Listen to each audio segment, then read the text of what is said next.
Sure shot formula के YouTube channel में आपका स्वागत है। हमारे चैनल को सब्सक्राइब का बटन दबा के सब्सक्राइब करें और घंटी को दबा के सेव करें रेगुलर अपडेट्स पाने के लिए। सरस्वती नमस्तुभ्यं वरदे काम रूपिणी विद्यारंभम करिष्यामि सिद्धिर्भवतु मे सदा। ओम जय मां सरस्वती। नमस्कार दोस्तों, श्योर शॉट फॉर्मूला के YouTube चैनल में आपका स्वागत है। 9 अप्रैल 2023 रविवार का दिन है, शाम के 6:20 हो रहे हैं और आप सभी का स्वागत करता हूं मैं अपने इस वीकेंड स्पेशल वीडियो में, जहां पर हम गए हफ्ते का करते हैं एनालिसिस और आने वाले हफ्ते के लिए बनाते हैं स्ट्रेटजी, बताते हैं आपको इंपॉर्टेंट लेवल्स। तो कॉपी पेन तैयार कर लें और जो भी मैं कुछ बताता हूं कहता हूं उसको लिखिए और सेल्फ एनालिसिस करने की कोशिश करिए। सोने में क्या हुआ पिछले हफ्ते और क्या है आने वाले हफ्ते की संभावनाएं, करते हैं इस पे बात। सबसे पहले देखते हैं गोल्ड का हम वीकली चार्ट की ओवरऑल मूवमेंट हमें किस तरह से होते हुए दिखाई दी। गोल्ड में आप देखेंगे 61,399 का हाई लगा है। जी हां, 61,399 का। देखिए ये समझिएगा, बीच में गोल्ड पहले 2 था, फिर वो गोल्ड 1 हो गया और अभी जो करंट कॉन्ट्रैक्ट है वो गोल्ड 1 का है। आपको पता होगा 5 अप्रैल की एक्सपायरी थी, उसके बाद नेक्स्ट डे से 6 अप्रैल से जो कॉन्ट्रैक्ट था वो नया हो गया और अभी जो है ये 1 कॉन्ट्रैक्ट है, ये लाइव है। इसमें अगर आप हाई देखेंगे तो 61,399 का लगा हुआ है। वैसे अगर आप हाई देखेंगे तो 61,181 का हाई है। तो हम ये मान लेते हैं कि जो करंट कॉन्ट्रैक्ट अभी चल रहा है इसके हाई को पकड़ लेते हैं। तो 61,399 का हाई लगा है, 59,040 पे का लो लगा है और क्लोजिंग जो हुई है वो 60,515 की होते हुए दिखाई दी है।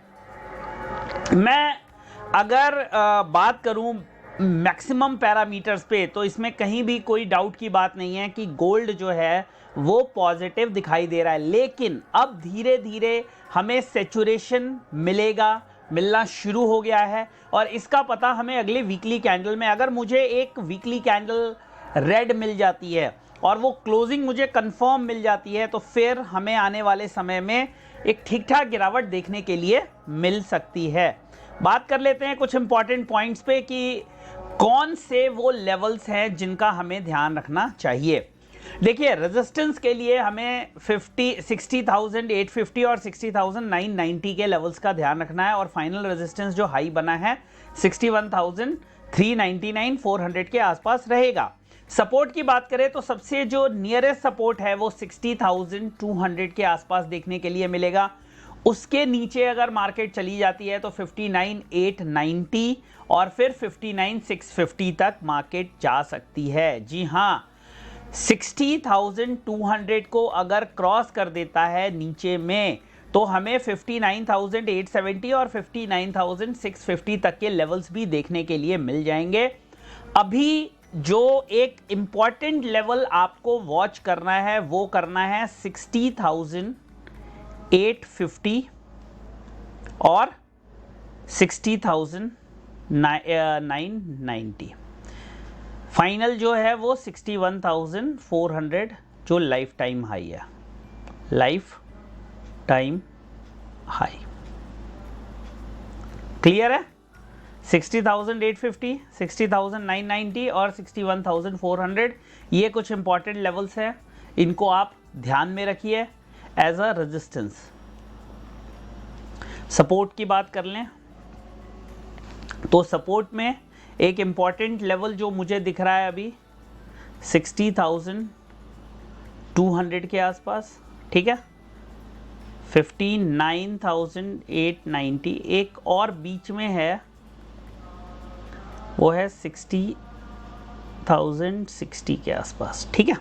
890 और 59,650 ये कुछ इंपॉर्टेंट ये रेजिस्टेंस है, ये इंपॉर्टेंट सपोर्ट्स हैं। देखिए, गोल्ड में अगर मैं थोड़े से बड़े उसमें बात करूं तो आप ये समझ लीजिए कि जब तक 58,900 के ऊपर गोल्ड ट्रेड कर रहा है, क्लोज हो रहा है, तो ये डिप्स हैं। 58,900 के नीचे हमें एक कॉन्फर्मेशन मिल जाएगा और जो 50 डे का 50 डे का सिंपल मूविंग एवरेज है वो है 57,400 पे। अब 57,400 यहाँ से 3,000 पॉइंट नीचे है, तो अभी उसको छोड़ देते हैं, थोड़ा सा SMA को एडजस्ट होने देते हैं। बट एक चीज़ आप याद रखिए कि गोल्ड अगर अपने टॉप को टेस्ट नहीं कर पाया तो एक गिरावट हमें गोल्ड में मिलनी चाहिए, और 59,650 तक के लेवल्स गोल्ड में टेस्ट होने चाहिए। 59,650 के नीचे की डिक्लाइन आएगी कि नहीं आएगी ये अभी कहना मुश्किल है, but 59,650 can be easily achieved by next week अगर हमें कोई भी फेवरेबल न्यूज़ मिलती है तो। हाँ, एक चीज़ और जिसे हमें समझना होगा, NFP का डेटा आया था, NFP का डेटा नेगेटिव आया है। अब NFP का डेटा जब पॉजिटिव आया था तो गोल्ड में हमें गिरावट देखने के लिए मिली थी। NFP का डेटा नेगेटिव आया है तो हो सकता है कि मंडे को हमें एक गैप अप ओपनिंग देखने के लिए मिल जाए। अब ये अभी एकदम 100% श्योरिटी के साथ नहीं कहा जा सकता, क्योंकि बहुत से जो डेटा है ना इन प्राइसेस में फैक्टर्ड इन है। इंटरेस्ट रेट पॉज हो जाएगा, फैक्टर्ड इन है।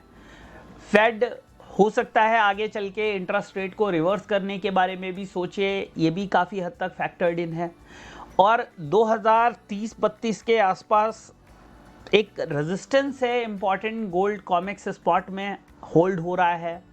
तो अगर 60,990, 6850 के ऊपर गोल्ड नहीं निकलता है तो बहुत बड़ी बात नहीं है, हमें मंडे ट्यूसडे में ही एक बार 59,650 तक के लेवल्स मिल जाए। 59,650 टूटता है तो फिर मुझे स्ट्रेट अवे एक 58,900 तक की गिरावट दिखाई दे रही है। बहुत से सपोर्ट्स हैं, बट एक पुल बैक, एक करेक्शन ड्यू है। मार्केट मुझे लगता है एक लॉन्ग टर्म जो अभी लॉन्ग टर्म कह रहा हूँ, थोड़ा सा एक जो रेंज है वो 61,500 से और 58,500 के बीच में कहीं देखने के लिए मिल सकती है। इसके लिए हमें मेंटली तैयार रहना चाहिए। मैं भी पर्सनली उसी रेंज को प्ले करने की कोशिश कर रहा हूँ, और ऊपर में मैं वॉच करूँगा 60,990 को। 60,990 अगर नहीं घटता है, फाइट करता है, तो 58,500 तक के करेक्शंस मिल सकते हैं। 58,500 के नीचे जाके मार्केट को ट्रेड करना थोड़ा सा मुश्किल दिखाई देता है अभी। क्लियर है? समझ गए? थोड़ा सा एक ब्रॉड व्यू मैंने आपको देने की कोशिश करी है। नेक्स्ट वीक में यानी मंडे के लिए मैंने जो इंपॉर्टेंट लेवल्स आपको बताए हैं उनका आप ध्यान रखिए, क्योंकि बहुत से जो पैरामीटर्स हैं, जो टाइम फ्रेम्स हैं, उनमें अभी गोल्ड जो है ना ओवरबॉट हो गया है, और ठीक ठाक ओवरबॉट है। जैसे वीकली हो गया, या हम अगर मंथली पैरामीटर देखें तो इनमें ठीक ठाक ओवरबॉट है। तो यहाँ से अगर एक करेक्शन मिलता है, गोल्ड अगर क्लोजिंग देता है और एक रेड कैंडल प्रोड्यूस करता है, तो बहुत बड़ी बात नहीं होगी कि एक स्विफ्ट डिक्लाइन हमें गोल्ड के प्राइसेस में देखने के लिए मिल जाए। और ये कंफर्मेशन हमें कैंडल्स के साथ चार्ट पे मिल जाएगा, टॉप से मिल जाएगा, कोई दिक्कत नहीं है। थोड़े पॉइंट्स ज़रूर निकलेंगे, क्योंकि अभी हर गिरावट पे हमें यही लगता है कि टॉप बन गया, टॉप बन गया, टॉप बन गया, बट टॉप क्रिएट नहीं हो रहा है। और जैसे ही हमें एक रेड कैंडल का कॉन्फर्मेशन मिलेगा तो वहाँ से हम, अब जैसे ये कैंडल बनी है, अब इसके बाद जो नेक्स्ट बनती है वो हमें एक डिक्लाइनिंग कैंडल मिल जाए, मज़ा आ जाएगा। फिर स्ट्रेट अवे 1,500-2 हज़ार पॉइंट मिल जाएंगे हमें बिना कुछ ज़्यादा मेहनत किए हुए। ठीक है, तो सोने में जो लेवल्स मैंने बताए हैं उनका ध्यान रखिए। अगर आप बाइंग में हैं तो स्ट्रिक्ट स्टॉप लॉसेस डाल के रखिए। सेलिंग में हैं और आप यहाँ से सेल शुरू करना चाहते हैं 60,800 61,000 से, तो एक्यूमुलेट करिए कम क्वांटिटी में, जैसे 2 मिनी 3 मिनी 2 मिनी 3 मिनी, इस तरह से एक्यूमुलेशन करिए। वो आपके लिए ज़्यादा फ़ायदेमंद रहेगा लॉन्ग टर्म में, या short term, short to medium term में। एक ही जगह पे पूरा इन्वेस्टमेंट मत कर दीजिए। और अगर आप अभी बाइंग करना चाहते हैं तो बाइंग के लिए थोड़ा वेट करिए। मेरी ऐसी सोच है कि मेरे को अगर पर्सनल बाइंग करनी होगी तो मैं 58,000 57,000 तक कम से कम वेट करूँगा, कम से कम, क्योंकि कोई भी अगर डिक्लाइन आती है, कुछ भी चीज़ें स्टेबल होते हुए दिखती हैं, तो गोल्ड ज़रूर गिरेगा। एज़ पर ट्रेडिंग मैंने आपको गाइड कर दिया है, बता दिया है कि कौन से इंपॉर्टेंट लेवल्स हैं। इन्वेस्टमेंट के लिए भी जो मुझे अपने लिए सही लग रहा है वही मैंने आपको भी एडवाइस किया है। तो ये है दोस्तों गोल्ड का वीडियो। अच्छा लगा हो तो इसे लाइक शेयर ज़रूर करें, सब्सक्राइब करें चैनल को और बेल आइकन ज़रूर दबा दें। और आप अकाउंट खोल सकते हैं, लिंक दिया हुआ है इस वीडियो के डिस्क्रिप्शन में, वहाँ से जाके अकाउंट खोलें। और एक 21 कैंडल्स का फ्री कोर्स है, फॉर्म फिलअप कर दीजिएगा, वो कोर्स आपको मिल जाएगा। तो बहुत बहुत धन्यवाद, मिलते हैं नेक्स्ट वीडियो में, तब तक के लिए जय हिंद, वंदे मातरम।